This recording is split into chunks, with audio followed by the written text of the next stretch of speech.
A few years ago, my friend Jason and I were just kids in school. We didn't have much money, so when Mr. Johnson offered us a job cleaning his old house after school, we jumped at the chance. He said he'd pay us well, and we needed the money, no question. Little did we know that house held secrets darker than anything we could have imagined. The first time we stepped inside, I felt a chill run down my spine. The air felt thick, like it was weighed down with something wrong. But Jason and I, being young and full of bravado, just shrugged it off and got to work. Dust blanketed everything. Cobwebs clung to the corners like they'd been growing there for decades. Still, we rolled up our sleeves and got to cleaning. As we worked our way through the rooms, something in the living room caught my eye. Sitting on an old, dusty shelf was a doll. But not just any doll. This one looked like it had seen better days. Its porcelain face was cracked, and its glassy eyes seemed to follow us as we moved. I remember Jason muttering, creepy, his voice barely louder than a breath. I nodded, feeling a shiver creep up my back. But we had a job to do, so we pushed the thought aside and kept going. That's when the strange things started happening. Objects began to move on their own. Sometimes we'd hear whispers faint and echoing through the empty halls. At first, we told ourselves it was just our imaginations. Maybe the house was playing tricks on us. But deep down, we both knew something wasn't right. Then came the night it all changed. We were finishing up for the day when we heard it, a soft giggle coming from the living room. Jason froze. His eyes went wide with fear. "Did you hear that?" he whispered, his voice trembling. I nodded slowly, heart pounding in my chest. Together, we turned and walked toward the living room. Each step echoed in the silence, louder than the last. There it was again, the doll. But this time, something was different. Its cracked porcelain face had twisted into a sinister grin. The glassy eyes that once seemed empty now gleamed with something darker. Something malevolent. I stood frozen, a cold chill crawling down my spine. Couldn't look away. It was like the doll was alive, watching us, waiting. Without a word, Jason stepped forward and reached for it. His hands trembled as they closed around the doll. And the moment he touched it, a scream tore through the house. A bone-chilling, inhuman scream that echoed off the walls. The air shifted. The walls groaned. The floor beneath our feet creaked and buckled as if the house itself was reacting. Then, silence. Thick, suffocating silence. We stood there, paralyzed by fear, our eyes locked on the doll. As if on cue, Mr. Johnson burst into the room. His face was pale, almost ghostly. His eyes darted around, panicked. "What's going on?" he demanded, his voice tight with fear. I tried to answer, but no words came. My throat was dry. All I could do was lift a trembling hand and point at the doll. Mr. Johnson's eyes followed my finger. When he saw it, his expression changed. Not shock, but something closer to recognition. Without speaking, he reached into his coat pocket and pulled out a small wooden box. "This," he whispered, barely loud enough to hear, "is why I hired you boys." His hands shook as he opened the box. Inside was a small vial filled with a thick, dark liquid. Without hesitation, he poured the liquid over the doll.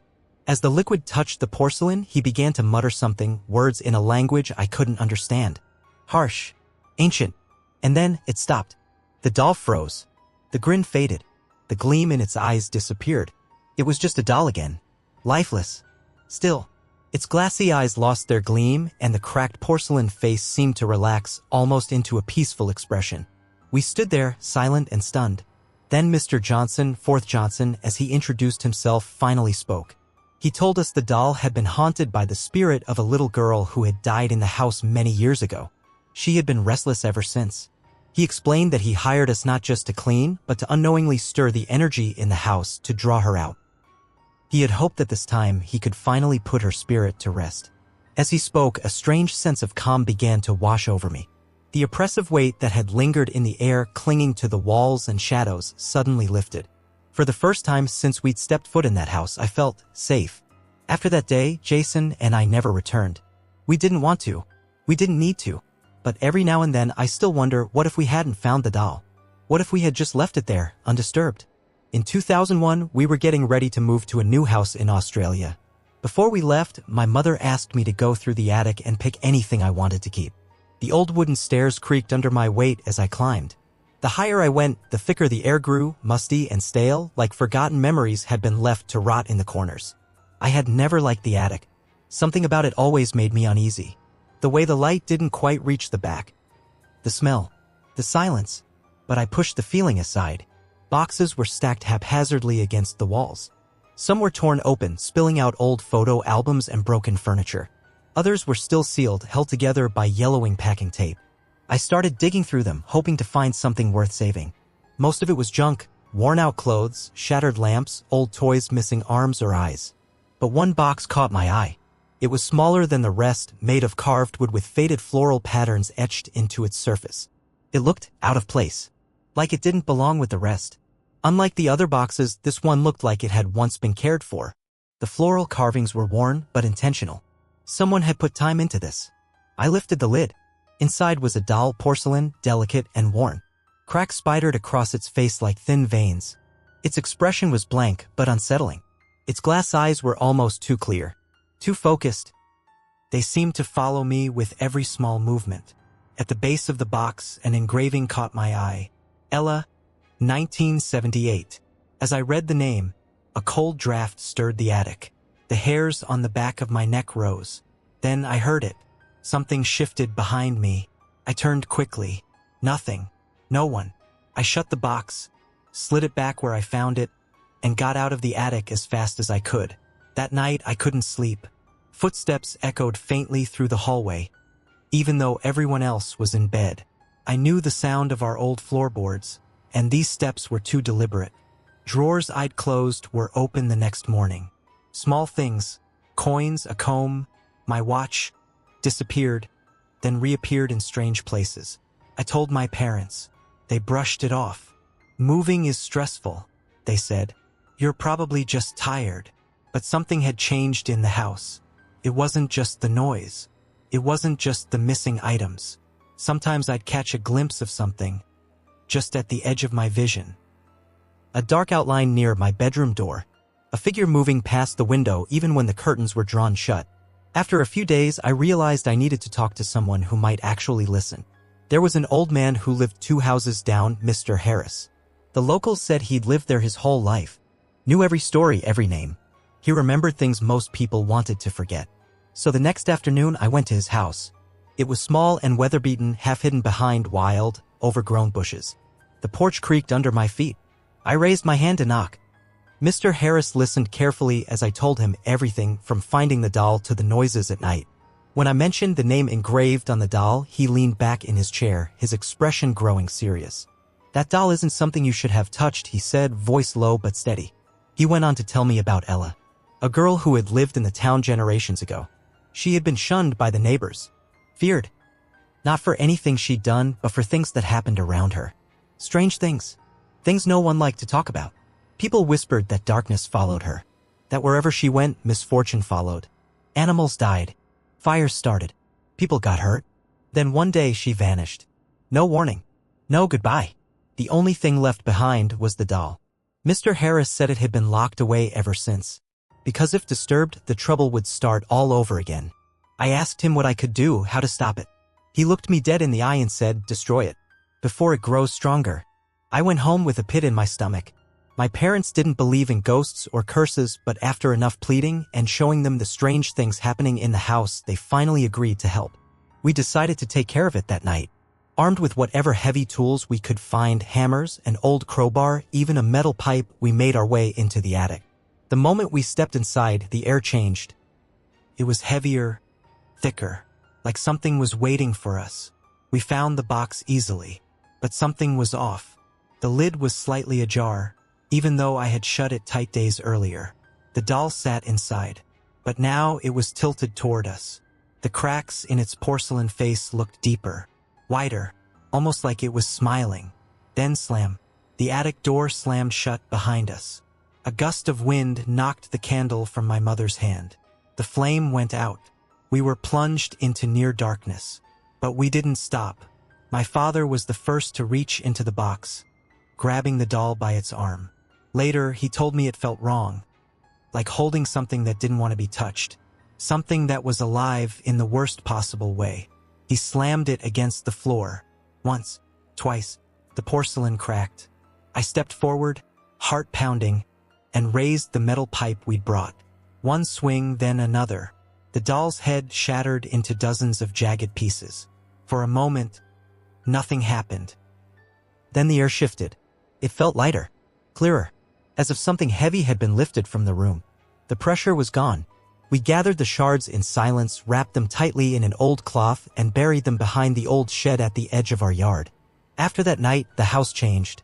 No more footsteps. No more shadows. No more whispers in the dark. We moved a few weeks later. I never went back into that attic.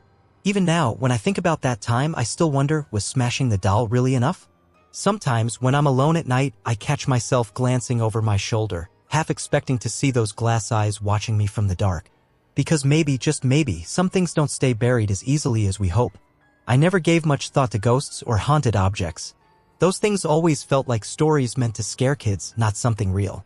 Not something that could actually happen. That changed after I moved into my first real home. It was a small place on the edge of town, tucked between an overgrown lot and a stretch of dense woods. The house had history. You could feel it in the uneven floors, in the way the wallpaper peeled around the edges, like the walls themselves had grown tired. But I didn't mind. I liked the idea of fixing it up, making it mine. The first few nights were quiet. Then, about a week in, I woke up to a sound just outside my bedroom door. Slow, heavy footsteps, pacing back and forth. At first, I told myself it was just the house settling, just the cool night air making the floorboards creak. Still, something about the rhythm of those footsteps felt wrong. They weren't just random creaks.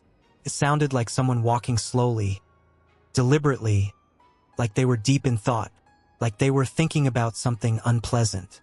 When I finally got the nerve to check, the hallway was empty. I tried not to dwell on it. Old houses make noise, right? I had bigger things to worry about, like the attic that still needed clearing out. That's when I found the box. It was shoved behind a stack of rotting suitcases tucked so far back I almost missed it. Inside, beneath layers of faded cloth, was a doll. Porcelain, cracked along the edges. It wore a tattered blue dress that looked like it hadn't been touched in years. But the strangest part was the eyes. Glassy, fixed, not looking directly at me, but just past me, like it was aware I was there but didn't want me to know. I should have thrown it out. I didn't. And I couldn't even explain why. After that, little things started happening. Keys disappeared only to turn up later inside drawers I hadn't opened. The television would switch on in the middle of the night, always blaring static. And sometimes the doll would be in different places. Once I found it sitting at the top of the stairs. Another time on the bathroom counter. It didn't feel like a prank. And it definitely didn't feel harmless. Then one night, I woke up again. Footsteps. But this time, they were different. Heavier. Slower. Not pacing anymore. They were approaching. Closer. Closer. I stayed in bed, barely breathing. The steps stopped, right outside my bedroom door. Then, a knock. Not frantic. Not soft. Just steady. Measured. I lay there frozen for what felt like hours. Then from the other side of the door, a voice. High-pitched. Flat. Like someone reading from a script. It said my name. Not curious. Not friendly. Just patient. I should have called someone. I should have hidden. Instead, I stood up, and I reached for the door handle. The moment my fingers touched the metal, the knocking started again. Faster. Harder. I yanked the door open, bracing myself. At first, nothing. Just the hallway. Empty. Dark. Then I looked down. And there it was. The doll. Sitting right in the middle of the floor. Legs sprawled awkwardly. Staring up at me. It hadn't been there when I went to bed. My body moved before my brain could catch up. I stumbled backward, tripping over my own feet and slamming hard into the dresser. The doll didn't move. It didn't have to. Its painted mouth had changed. Where there had once been a simple, delicate line, there was now a jagged, uneven curve. A mockery of a smile. I wanted to believe I was imagining it. But the air around me felt wrong. Heavy. Like the charged stillness before a thunderstorm. Without thinking, I grabbed the nearest thing I could. A heavy glass paperweight from my nightstand. And hurled it at the doll.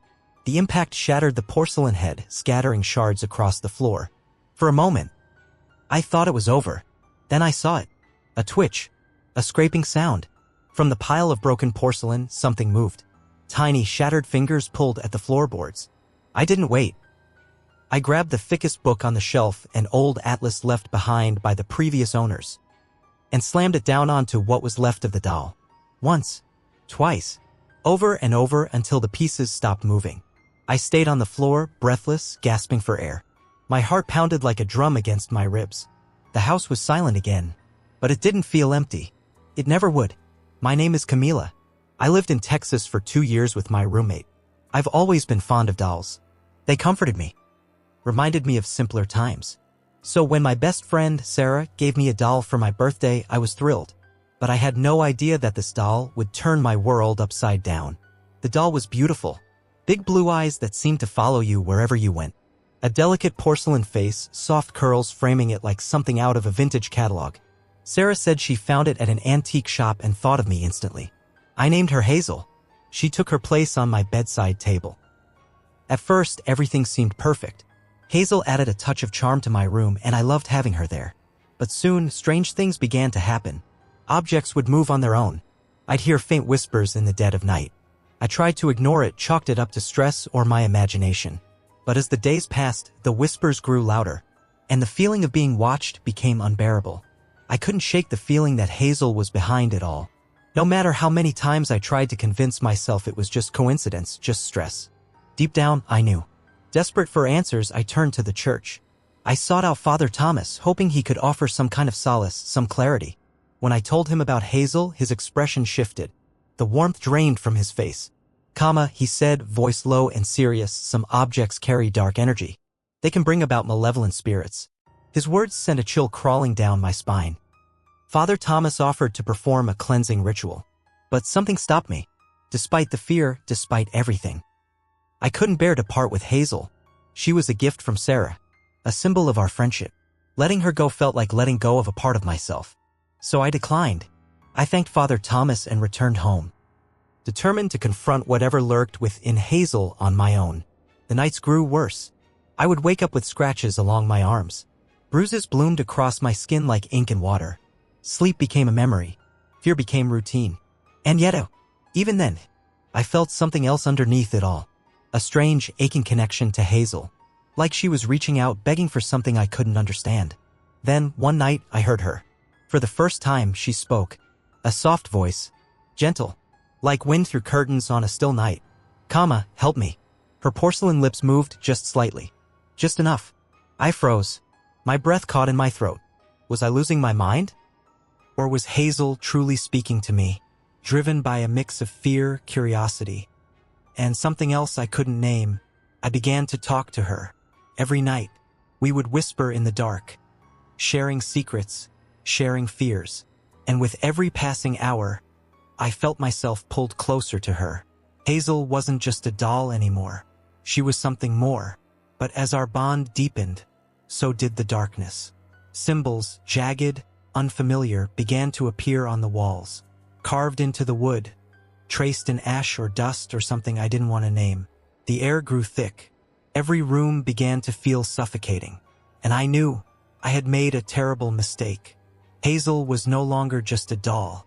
She had become a vessel, a host for something far darker, something ancient. Terrified and alone, I reached out to Father Thomas again. This time, there was no hesitation in his voice. He came to my doorstep, accompanied by a team of experts, specialists trained to handle the very thing I had unleashed. They were ready to perform an exorcism. But as they gathered around Hazel as they began their ritual, I couldn't bear to watch. Hazel wasn't just a doll anymore. She had become a twisted reflection of my own desires, my own weakness.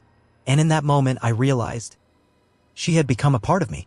In the end, it was decided. Hazel would be placed in a museum, far from anyone she could harm. And as I watched her, carried away by strangers in white coats, a sense of relief flooded through me. But even now, sitting alone in my empty room, I can't shake the questions. Was Hazel truly evil? Or was she simply a victim of circumstance? Perhaps I'll never know the answer. But one thing is for certain, I'll never forget the terror she brought into my life.